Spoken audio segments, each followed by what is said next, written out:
Le 5 mai de chaque année, le monde entier célèbre la journée mondiale des sages-femmes. C'est pour cela, la Société congolaise de la pratique sage-femme, SCOSAF en sigle, vient d'animer une grande activité dont les thèmes, les chiffres parlent d'eux-mêmes, investissez dans les sages-femmes.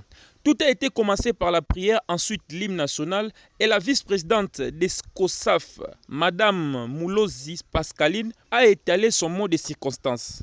C'est le 10 octobre 2000 que la Société congolaise de la pratique sage-femme, jadis Union nationale des accoucheuses et accoucheurs du Congo, a été créée à Kinshasa avec comme vision d'avoir une république démocratique du Congo où chaque femme, nouveau-née, enfant et adolescent a droit aux soins d'une sage-femme compétente et jouit d'une bonne santé génésique, dont mission est celle de faire progresser à travers la République démocratique du Congo les objectifs et aspirations des sages-femmes pour atteindre de meilleurs résultats pour les femmes, leurs nouveau-nés et leurs familles avant et pendant la grossesse, l'accouchement et le postpartum, en s'appuyant sur la philosophie et le modèle de soins de la pratique sage-femme. Pour votre gouverne, dans le territoire de Mbanza-Ngungu, la SCOSAF a débuté officiellement le 4 février 2017. Depuis l'ouverture jusqu'à nos jours, plusieurs activités ont été organisées en faveur de la ciblée SMENEA, soins maternels nouveau-nés adolescents, dans le but de réduire le taux de la mortalité maternelle et néonatale, entre autres, la campagne sur la planification familiale, la restitution sur les soins obstétricaux néonatales d'urgence et sur les soins de maternité respectueux. Monsieur l'administrateur du territoire de Mbanza-Ngungu, Monsieur l'administrateur du territoire adjoint de Mbanza-Ngungu, Messieurs les médecins chefs des zones de santé, distingués invités, chers collègues sages-femmes. La profession sage-femme, c'est l'unique profession qui n'est pas représentée dans le bureau de la division provinciale de la santé du Congo central et dans les différentes zones de santé, alors que la sage-femme, c'est une profession médicale compétente définie comme le médecin et le chirurgien dentiste. La Journée internationale des sages-femmes est célébrée le 5 mai de chaque année pour mettre l'accent sur le rôle des sages-femmes dans l'amélioration de la santé sexuelle et reproductive des femmes et filles. Les sages-femmes font d'énormes contributions à la santé des mères et des nouveau-nés, ainsi qu'au bien-être des communautés entières. Un investissement accru dans la pratique des sages-femmes constitue le moyen capital de faire de ce droit une réalité pour les femmes partout dans le monde. Le thème retenu pour cette année 2021 par la Confédération internationale des sages-femmes, ICM en sigle, est « Les chiffres parlent d'eux-mêmes, investissez dans les sages-femmes ». La RDC affiche des taux élevés de la mortalité maternelle et néonatale. 846 décès pour 100 000 naissances vivantes. L'édition 2014. Données qui justifient davantage l'importance de la promotion du professionnel sage-femme qui a été identifié par l'Assemblée mondiale en 2006 comme ressource humaine clé pour la réduction de la mortalité maternelle et néonatale. D'ici 2035, les sages-femmes visent à réduire à 67% les décès maternels, à 64% les décès néonatals et 65% des morts naissances. Ça sauverait près de 4,3 millions de vies par an. Indique-t-on, les pays qui ont investi dans la pratique des sages-femmes ont vu leur taux de mortalité maternelle et infantile baisser sensiblement. Ces investissements consistent à la formation des sages-femmes, à la réglementation de la profession et à un soutien de l'association des sages-femmes.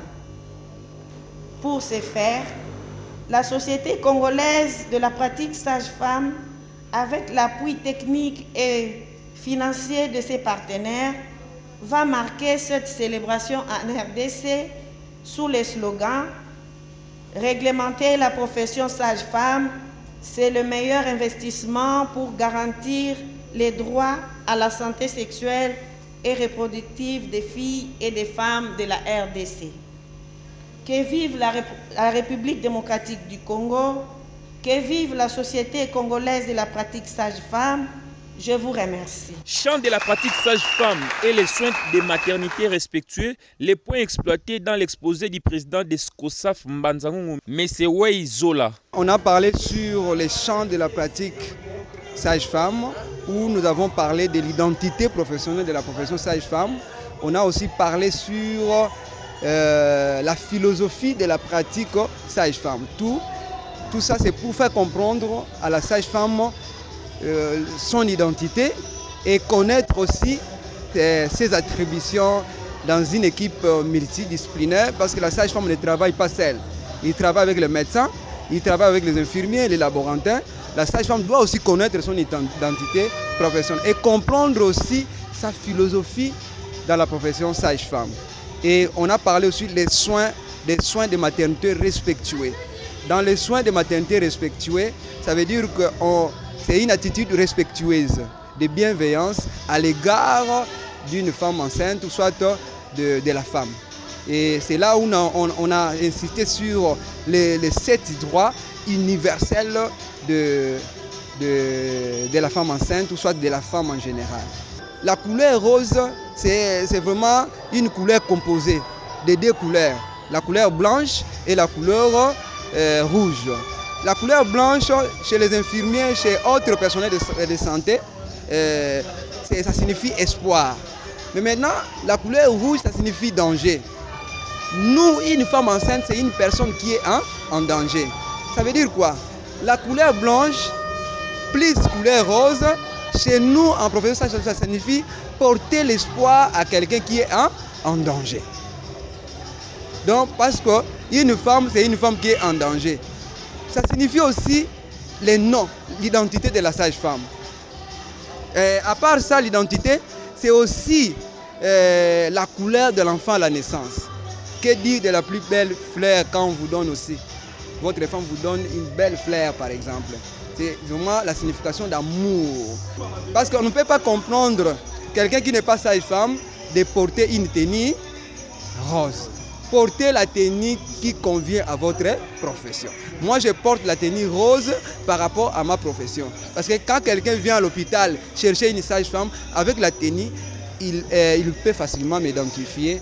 Ah, celui-là, c'est une sage-femme. Le thème de l'année qui a été donné par l'AISEM, la Confédération internationale des sages-femmes, a donné le thème qui est intitulé les chiffres parlent d'eux-mêmes.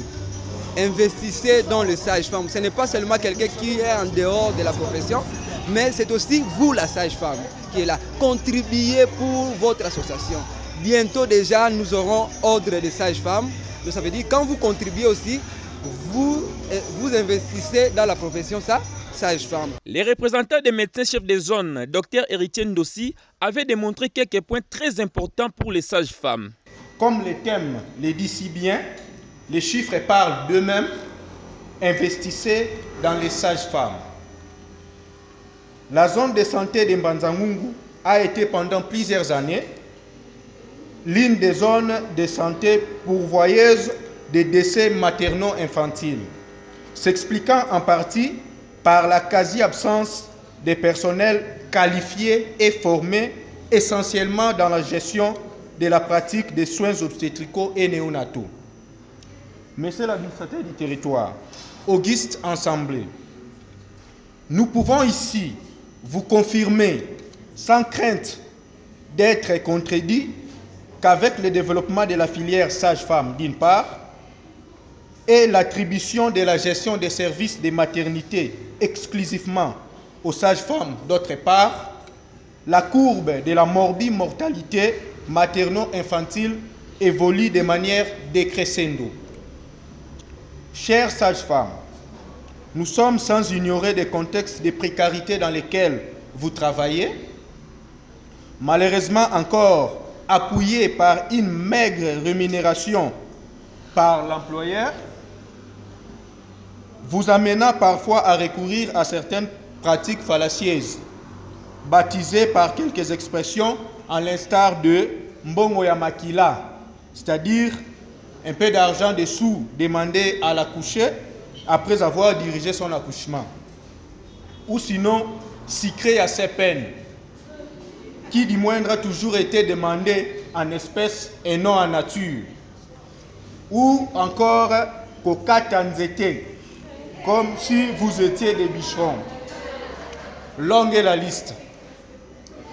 Autre que cela, nous aimerons attirer également votre attention sur une pratique qui prend de plus en plus corps au sein de votre profession. Cette pratique concerne l'utilisation des téléphones portables en se connectant aux réseaux sociaux, WhatsApp, Facebook et même TikTok, pendant la surveillance des parturientes.